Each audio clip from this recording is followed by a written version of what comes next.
அனைவருக்கும் வணக்கம். இன்றைக்கி நிஃப்டி என்ன ஆகுன்றதை பார்ப்போம். நிஃப்டியோட ஆப்ஷன் டேட்டா எடுத்திருக்கேன்.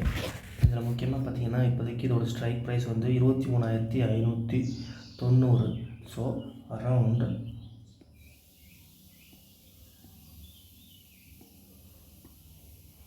23,600 லெவல்கிட்ட இருக்குது.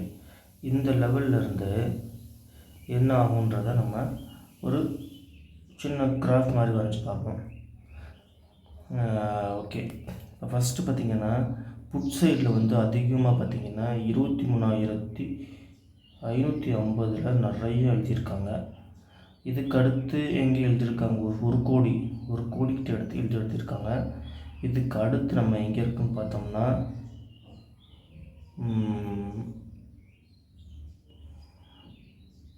23 அந்த சேம் ஸ்ட்ரைக் எழுதியிருக்காங்க. இதுக்கு அடுத்தபடியாக பார்த்தோம்னாக்க 23,500 அப்படின்ற லெவலில் எழுதியிருக்காங்க. So these are the levels. So 23,500க்குள்ளே நிறைய புட்டை வந்து எழுதியிருக்காங்க. அப்போ புட்டை எழுதியிருக்காங்க அப்படின்னா மார்க்கெட் எப்படி இருக்குன்றதை நீங்களே கெஸ் பண்ணிக்கோங்க. ஓகேங்களா? அடுத்தபடியாக கால் எங்கே ரைட் பண்ணியிருக்காங்க அப்படின்னு பார்த்தோம்னா அதிகமாக 23,650.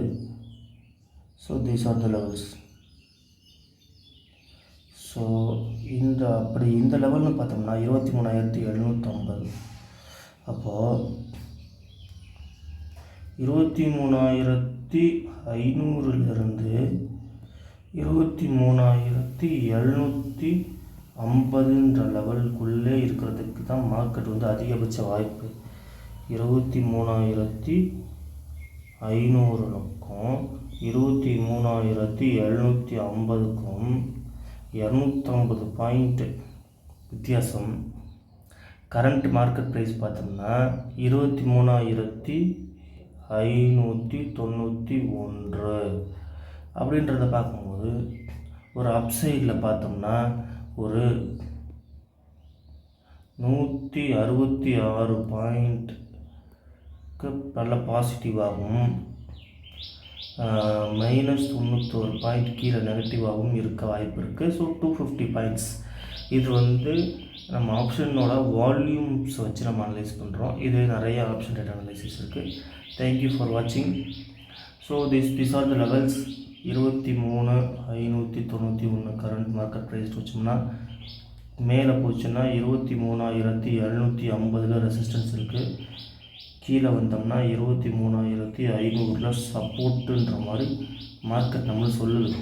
ஆனால் எதில் அதிகமாக எழுதியிருக்காங்க அப்படின்னு பார்த்தோம்னா 23,650 காலை வந்து நிறைய எழுதியிருக்காங்க. அப்போது ஒரு ஸ்ட்ராங் ரெசிஸ்டன்ஸ் அந்த இடத்துல தெரியுது. So we can watch tomorrow. இன்றைக்கி பார்ப்போம் என்ன நடக்குது அப்படின்ட்டு. தேங்க்யூ ஃபார் வாட்சிங். தேங்க்யூ.